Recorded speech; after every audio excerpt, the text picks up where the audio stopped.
Imagine waking up one day with the unsettling realization that the life you've been living is not truly your own, that every decision you've made, every belief you hold, and even the desires that drive you may not have originated from the deepest part of who you are, but rather from the expectations, conditioning, and unseen influences of the world around you. Think about it.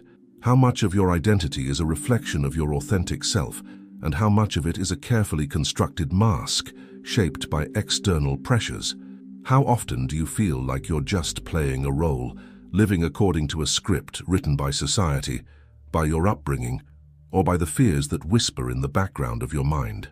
Today, we embark on an exploration of one of Carl Jung's most profound insights: the idea that life doesn't truly begin until you find yourself. But what does it mean to find yourself?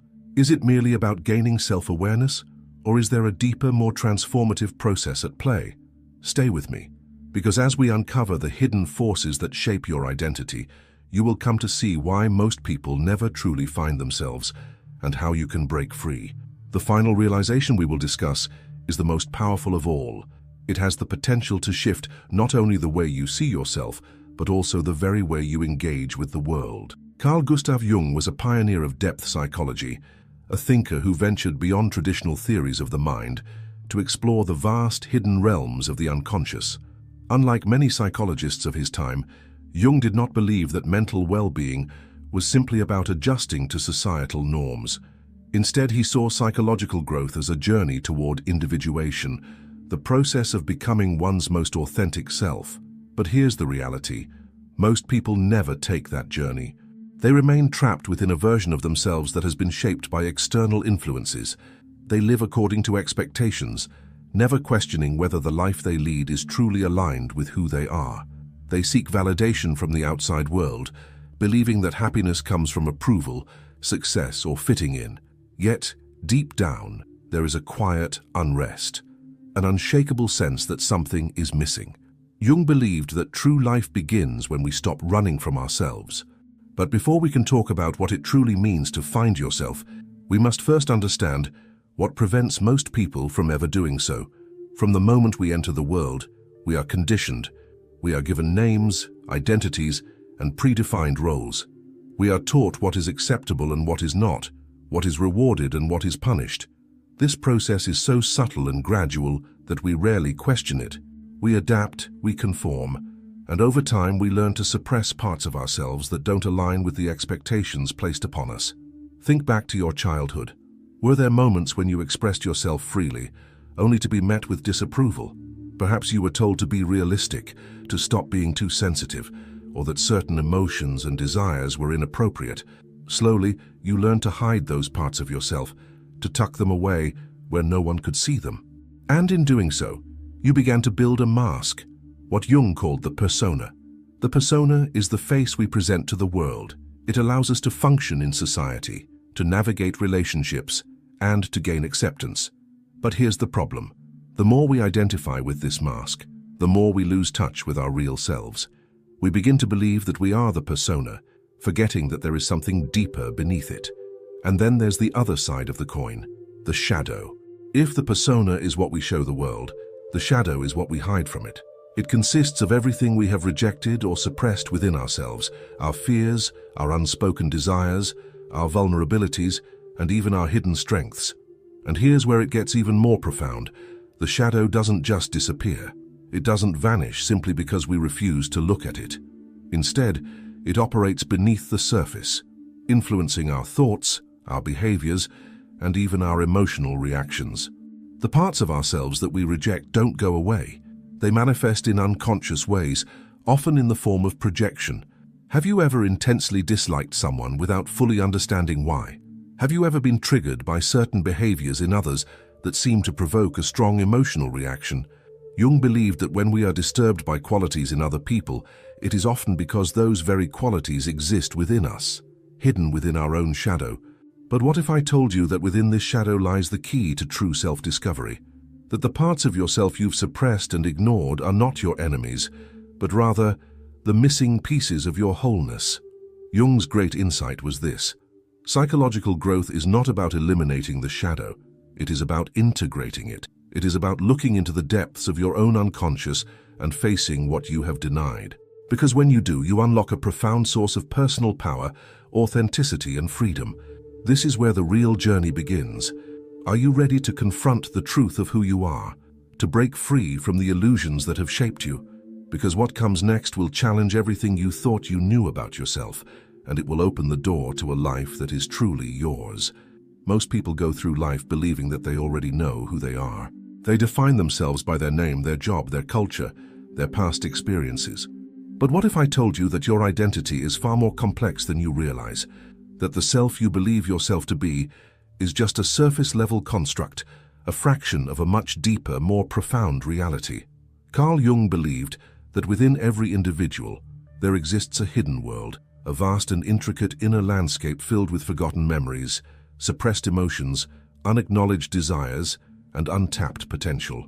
And the key to truly finding yourself is not in constructing a new identity, but in uncovering what has been buried within you. Let's take a moment to reflect. Have you ever felt a deep, unexplainable longing for something more? A sense that there is a greater version of yourself waiting to emerge? This is not just imagination, it is the voice of your unconscious mind calling you to something greater. Jung referred to this process as individuation. He believed that true fulfillment comes not from conforming to external expectations, but from integrating all aspects of ourselves, the good, the bad, the light, and the dark. But before we can integrate these parts, we must first confront them. And this is where most people stop. Why? Because facing yourself is uncomfortable. It requires looking at aspects of your personality that you have long ignored. It demands that you question long-held beliefs, challenge your fears, and confront the inner conflicts that have shaped your life. Think about it. How often do we avoid silence? How often do we distract ourselves with work, social media, entertainment, or anything that keeps us from sitting alone with our thoughts? This constant distraction is not accidental. It is a defense mechanism, a way of avoiding the deeper questions that linger beneath the surface. But no matter how much we try to avoid them, these hidden aspects of ourselves do not go away. They show up in unexpected ways, through anxiety, self-sabotage, unfulfilling relationships, or a persistent feeling of being lost. Jung believed that our unconscious mind is always speaking to us, but we have learned to ignore its messages. However, if we start paying attention, we begin to see patterns. We begin to notice how our deepest wounds influence our choices, how our suppressed desires shape our behaviors, and how the things we fear most often hold the greatest lessons. Let's consider a simple yet powerful example: fear of rejection. Many people go through life terrified of being judged or abandoned. They seek approval, avoid conflict, and suppress their true thoughts to maintain harmony. But where does this fear come from? Is it really about the opinions of others, or does it stem from something deeper? Perhaps an old wound, an experience from childhood, a moment when they felt unseen or unworthy. Jung would argue that this fear is not just an emotion, it is a shadow aspect of the self that has not been fully acknowledged, and until it is brought into the light, it will continue to control one's actions from behind the scenes. But here's the incredible thing: when we finally face these hidden parts of ourselves, they lose their power over us. Imagine for a moment what it would feel like to live without fear of judgment, to speak your truth without hesitation, to make decisions not based on what others expect, but on what resonates deeply within you. This is the power of individuation. It is not about becoming someone new, it is about becoming more of who you truly are. But how do we begin? How do we uncover the unconscious forces that shape our lives? Jung believed that one of the most powerful ways to access the unconscious is through symbols, dreams, and introspection. He saw dreams as messages from the deeper self, revealing hidden truths about our psyche. He also emphasized the importance of creative expression, art, writing, music, and other forms of self-exploration as ways of accessing and integrating the unconscious mind. But perhaps the most important step is simply this: awareness.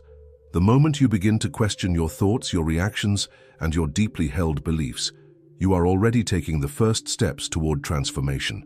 The moment you stop running from discomfort and start facing it with curiosity, you begin to reclaim your true self. Because here's the truth: most people live their entire lives as strangers to themselves. They follow the paths laid out for them, Never realizing that they have the power to choose something different, they suppress their true nature, never realizing that their greatest strength lies in embracing all that they are. But you don't have to be one of those people. You have the power to break free from the illusions that have held you back, to shed the layers of conditioning and fear that have kept you from experiencing life fully, to step into the fullness of who you are, unafraid and unapologetic. And in the next part, we are going to explore something even more profound: the hidden archetypes within you. These ancient patterns, buried deep in your psyche, hold the key to unlocking your greatest potential. What you are about to learn may change the way you see yourself forever. If the journey to finding yourself were as simple as making a decision, everyone would already be living in complete alignment with their true nature. But as we've seen, the process is far more complex. It is not just about choosing who we want to be, it is about uncovering the forces that have shaped us, facing the parts of ourselves we have rejected, and integrating them into a whole, authentic identity. But here's a question. Why do we feel drawn to certain behaviors, desires, or fears? Why do we repeat the same mistakes or fall into the same patterns even when we try to change? Carl Jung's answer was revolutionary. He believed that within every human being there exist universal patterns, deep-rooted psychological blueprints that influence our thoughts, emotions, and behaviors in ways we often do not fully understand. He called these patterns archetypes. Jung argued that archetypes are ancient, collective images stored in what he called the collective unconscious, a level of the psyche shared by all human beings, inherited from the experiences of our ancestors. These archetypes shape our personal identity, our relationships, and even the way we perceive the world. Think about the stories that have been told throughout history: the hero's journey, the wise mentor, the shadowy villain, the innocent child. These characters appear in myths, religions, literature, and even in our dreams. They are not just fictional. They represent psychological forces that exist within all of us. And whether we realize it or not, these archetypes are constantly at play in our lives. For example, consider the hero archetype. This is the part of you that longs for purpose, that feels called to something greater. It is the part of you that seeks to overcome obstacles, grow stronger, and achieve a higher version of yourself. But this archetype does not exist in isolation. It is always accompanied by the shadow. The shadow, as we discussed earlier, represents the repressed and hidden aspects of the self. It is the part of you that contains your fears, your weaknesses, and even your untapped potential. In myths, the hero must confront the shadow, often symbolized as a monster, an enemy, or a great challenge, before they can truly evolve. Now, let's bring this into real life. Have you ever had a moment when you knew you needed to change, but something inside you resisted? A time when you had the opportunity to step into a greater version of yourself, but fear, doubt, or self-sabotage held you back. This is the battle between the hero and the shadow playing out within you. The mistake most people make is trying to suppress the shadow instead of understanding it. But Jung believed that true transformation happens when we integrate the shadow, not by rejecting it, but by learning from it. Let's say you struggle with self-doubt. Instead of ignoring it or pretending it doesn't exist, Jung would encourage you to ask, where does this self-doubt come from? Is it truly yours, or was it planted in you by past experiences, societal expectations, or the voices of others? What lessons does it hold? Could it be that within your doubt there is actually a hidden strength, such as humility, introspection, or the ability to see things from multiple perspectives? When we begin to see our struggles not as weaknesses, but as messages from the unconscious, everything changes. But archetypes go beyond just the hero and the shadow. There are many other forces within us, each with its own role in shaping our identity. One of the most powerful is the anima and animus archetype. Jung believed that within every man there exists a hidden feminine side, the anima, and within every woman there exists a hidden masculine side, the animus. These are not about gender in the physical sense, but about the balance of energies within us. The anima represents intuition, emotion, creativity, and deep connection with the unconscious. The animus represents logic, structure, discipline, and assertiveness. When these two forces are in balance, a person feels whole, but when they are out of balance, inner conflict arises. For example, a man who rejects his anima may struggle with expressing emotions, fearing vulnerability as a weakness. A woman who rejects her animus may struggle with asserting herself, feeling hesitant to take control of her own life. But when these energies are embraced rather than suppressed, they become a source of immense strength. And this leads us to one of the most important truths Jung discovered. To find yourself, you must embrace all parts of yourself, the light and the dark, the masculine and the feminine, the known and the unknown. Individuation is not about becoming something different. It is about becoming whole. But there is one final piece to this puzzle, one last revelation that ties everything together, and it is perhaps the most powerful of all. Because the greatest obstacle to finding yourself is not just fear or self-doubt or external conditioning. It is something far deeper, something hidden in the very fabric of how we perceive reality itself. And in the next part, we are going to uncover it. What you are about to hear will challenge everything you thought you knew about yourself, and it may just change your life forever. Throughout this journey, we have explored the hidden forces shaping your identity, the masks you wear, the shadow you suppress, and the archetypes influencing your thoughts and behaviors. But now we must confront the deepest illusion of all, the illusion of self. You see, most people go through life assuming that their identity is fixed, that they are a single, unchanging self that moves through time, shaped by memories and experiences. But Jung, along with many great philosophers and mystics, understood something radical. The self is not a static entity, it is fluid, ever-changing, and far greater than we have been led to believe. What if the version of you that you identify with right now is only a fragment of something much larger? What if the person you think you are is just one expression of a limitless consciousness that has been evolving for centuries, across lifetimes, through inherited wisdom and experience? Jung explored this idea through the concept of the self, not the small ego-driven self that clings to labels and fears, but the true self, the totality of who you are beyond the illusions of identity. And this realization is both liberating and terrifying, because it means that everything you have believed yourself to be, all the fears, the limitations, the stories you tell yourself, is not the full truth. It is merely a construct, a temporary framework built by the mind. And here's the most powerful truth of all. You are not just a single, isolated being moving through life. You are a vast, interconnected field of consciousness, carrying within you the wisdom of generations, the depth of the unconscious, and the potential for transformation that is beyond imagination. But if this is true, then why do we feel so limited? Why do we experience suffering, doubt, and fear? The answer lies in the ego. The ego is not the enemy. It is simply the part of the mind that creates a sense of separation. That is the voice in your head that says, this is who I am and this is who I am not. It builds walls, defines borders, and keeps you tethered to familiar patterns. And while the ego serves a purpose, it is also the greatest obstacle to self-discovery. Because in truth, you are not limited to a single identity. You are a being in constant evolution. And the moment you stop clinging to the idea of who you think you are, you unlock infinite possibilities. But how do you do this? How do you step beyond the illusion of self and into the fullness of your existence? Jung offered a path, one that requires courage, deep introspection, and a willingness to surrender everything you thought you knew about yourself. First, embrace the unknown. Most people fear the unknown because it represents uncertainty, but the unknown is where growth happens. It is where transformation occurs. When you stop resisting the mysteries within you and instead lean into them with curiosity, you begin to see the world and yourself with new eyes. Second, release attachment to labels. You are not just your name. You are not just your job, your past, or your personality. You are something far beyond definition. When you let go of rigid identities, you create space for something greater to emerge. Third, listen to the unconscious. Your dreams, your instincts, your deep intuitions, they are not random.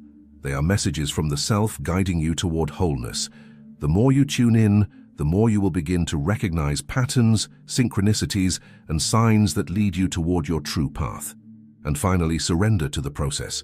Finding yourself is not a destination. It is not something you achieve and then forget about. It is an ongoing journey, an unfolding of deeper and deeper layers of truth. And here's the ultimate revelation. You were never truly lost. You have always been here. The self you have been seeking has been within you all along, waiting to be remembered. So now, the choice is yours.